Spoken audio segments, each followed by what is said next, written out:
Welcome to the Alive Loren Podcast and the place of celebrating juicy, soulful, whole, living, loving, adventuring, even frustrating and agitating, just really all of it. Just being with all of life with an openness and a willingness and oh my God, I'm actually got tickets and I'm here at this concert, this unfolding. I'm on the train of life right now. There's entrances and exits all the time, and right now I get to be on this train with all of its experiences. So there's 3 different things I'd really love to touch on today that just were very much alive in my space. And the first one I want to touch on is grief as a testament to actually the beauty of connection. Because so often I had a recent situation where somebody I know, they live in a building, and a friend of theirs, someone in the building that they're close friends with, has got a cat that's journeyed with her for many years. And Shane, this cat hasn't been too well, and it eventually got to the point where the vet suggested, it's really in a lot of pain to bring it in to be put to sleep. So my mom, the person in the building actually contacted me asking, I don't know what to say to this friend of mine. And I actually shared the quote from Rachel Naomi Remen about sometimes, our attention and a loving silence has got far more ability to heal than the most well-intentioned words. That sometimes it's actually not about saying anything. It's just about being there in presence to hold space for another person when they're in pain or in grief. But also to hold space, it's very intense in the phase of being with that pain for the person to be able to see this, but as the person sitting with them, to hold the energetic idea of how beautiful that grief and pain is as testament to the degree of love and connection and affection. Because if there'd been no connection or affection with this creature, the fact that at that time to leave, it would be meaningless. There's people every day. There's people who die. There's animals who die. That most of us, we don't have no response to whatsoever because we've got no connection there. There's no relationship. There's no connection. But that feeling and the depth of the feeling, the intensity, and all of it is actually so beautiful because it actually is like a direct reflection and embodiment of the degree of connection. And not to stop feeling it, but to see it differently. And it's just also that phrase, I don't know where it came from. I just remember hearing something like this, that when we change the way we look at things, the things we look at change. So it's still that the pain is intense and it's everything that it is, the grief. But if it's seen through a lens, not of victimhood, of I'm being punished or why this happened to me, but it's just that it's a general part and parcel of life. It's a natural, normal unfolding, and it's actually beautiful because it's a sign of how much you were connected and loved this person. So to see it through the eyes of beauty. And it also, what came up for me was just this idea of when you have a train, imagine, I just remember, my gran, when she was alive, she always wanted, there was a particular train that I think went from Johannesburg to Cape Town. I don't know if it still ran. It was called the Blue Train or something like that. It was really expensive to get a ticket, but it was so beautiful, and it was luxurious, and there was the best food and the best cabins and this beautiful scenic route. So it didn't matter how long it took to get there because it was just so beautiful to be on this train. So I was thinking that we are on this train journey of life. Whereas imagine that as you're alive, as you're born, you enter. It's like the stop where you get on the train, and then you're on this amazing train with all the functionalities and this 5-star amazing experience. But it's an amazing experience at everything.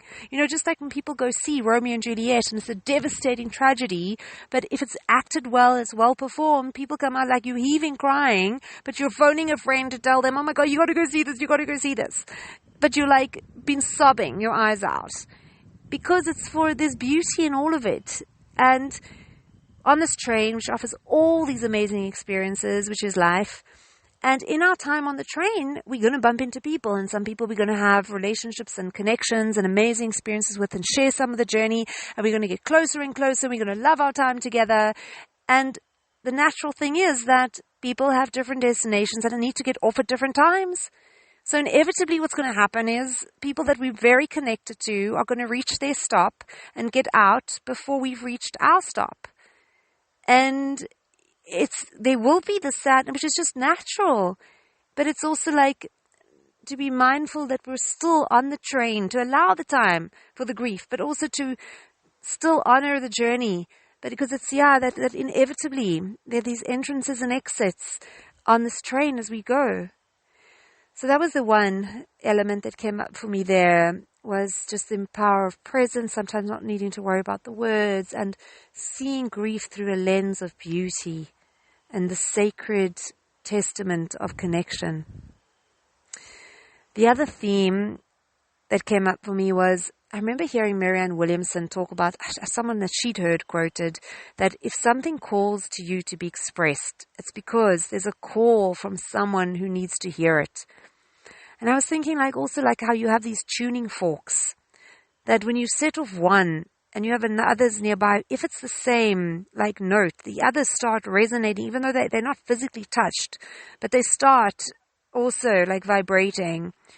So it was almost like when there's someone who feels a need for something and they call out, it sends out almost like this resonance of that. And then when there's a call to express it, because sometimes there's a tendency to think, why should I? There's so many other people in the space already doing it. A friend of mine was talking about ways that he sees the world and life, and he's been thinking of writing a book.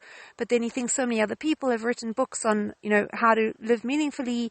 But the thing is, he has a particular tone and voice and style that nobody else has, and there are people who would relate so specifically to him.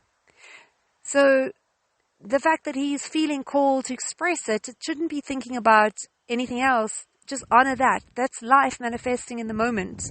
And it came up today. I just had such a beautiful affirmation because there were two things. I don't know if I shared this the other day, and if I did, then it just needs to be shared again, where Tim Ferriss, who did the 4-hour work week, and a lot of other stuff since, I remember reading back and hearing how in one of the early days he did a talk and a guy came up to him to ask for a signature in the book and said, please, can I get your signatures for my brother?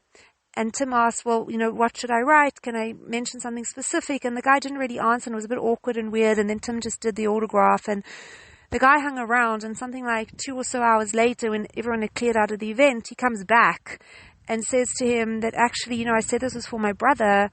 My brother actually committed suicide, but you were really amazing. He was a fan of yours, a big fan.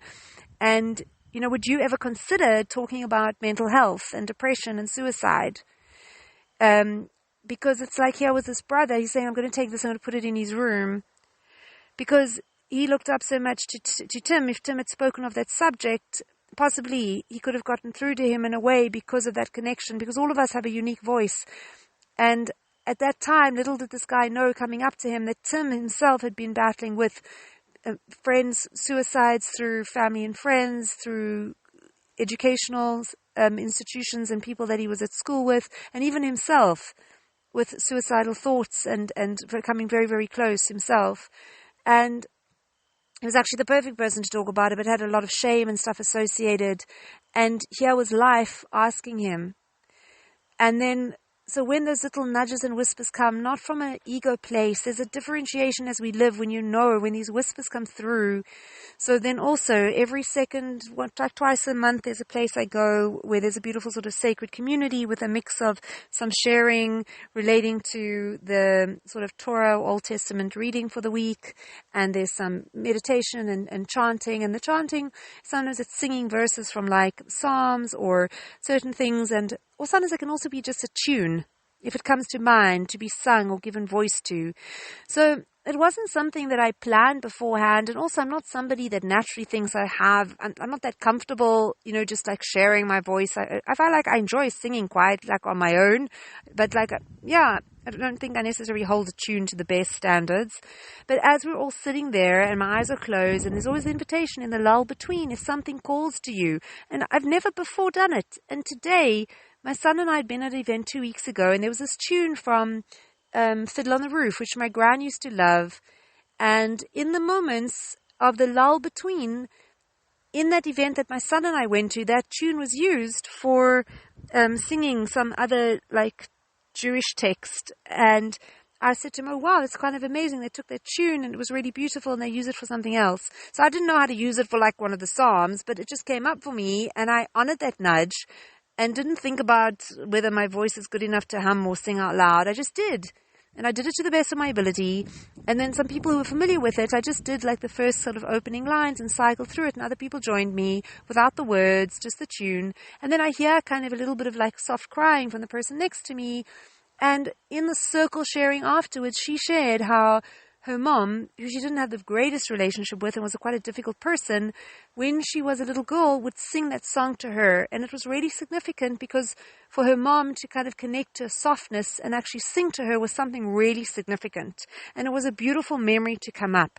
And also just reminded her, because for many years it was very difficult with her mom, and her mom in her 80s decided to change, and change in the way that she related to her and her kids. So her grandchildren, the mom's grandchildren, this friend who was sitting next to me, her children could see that even in your 80s someone can change and can improve quality of relationship.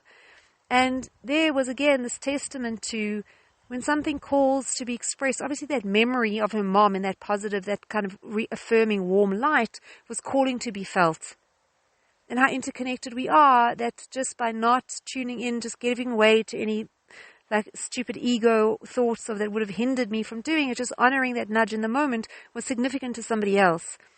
And the last thing, I know I'm already on 11 minutes, is just a short one on, again, turning frustration and irritation into gratitude and appreciation. So we're sitting outside and it's hot in Israel. There are lots of flies. And at one point, then the lady who's hosting says, I'm sure that the heat and the flies are disturbing to everybody, so we're going to move inside. As if it's air conditioned and closed, so there are no flies and it's cooler. And I was thinking, as I was sitting there with these flies, with this theme, because currently we're doing chapter 11 of Untethered Soul, which is that pain is the ticket to freedom.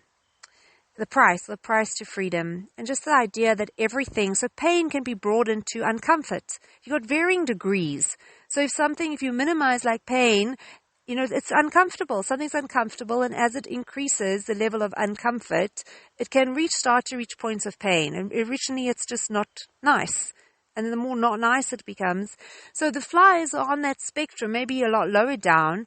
But the theme was that it comes down to the simple choice in this chapter that if there's an unwillingness to feel discomfort, pain, I don't want it, then there's all this resistance to, say for us feeling rejected, to then doing everything possible to never feel rejected, which actually then ironically makes rejection the center point of life. So instead of this, like avoidance becomes the gateway to it constantly being a presence in your life. Whereas if there's a willingness to just be like, you know what, rejection, it's just like anything else, just like a phone or like a pleasant smell, an unpleasant smell, a sweet taste, a salty, bitter, astringent taste. It's just a thing.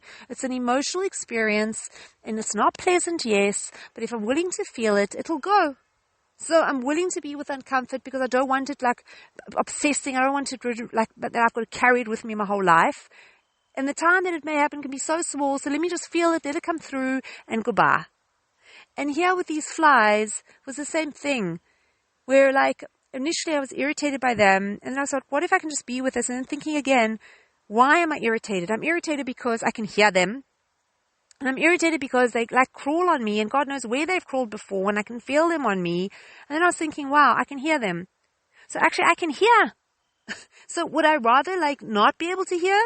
And then, yes, I don't hear the flies, but I'm not hearing anything else either. Or I can be like, oh my God, I'm irritated to hear the flies. I can hear the flies. Wow.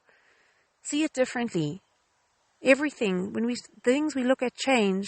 When we see it change the way we look at things, the things we look at change.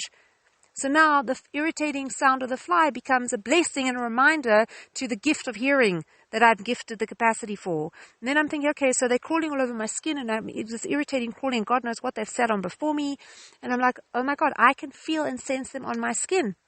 Wow.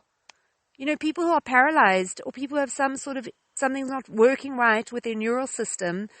I heard about a guy from a friend who wasn't able to sense through his fingers heat.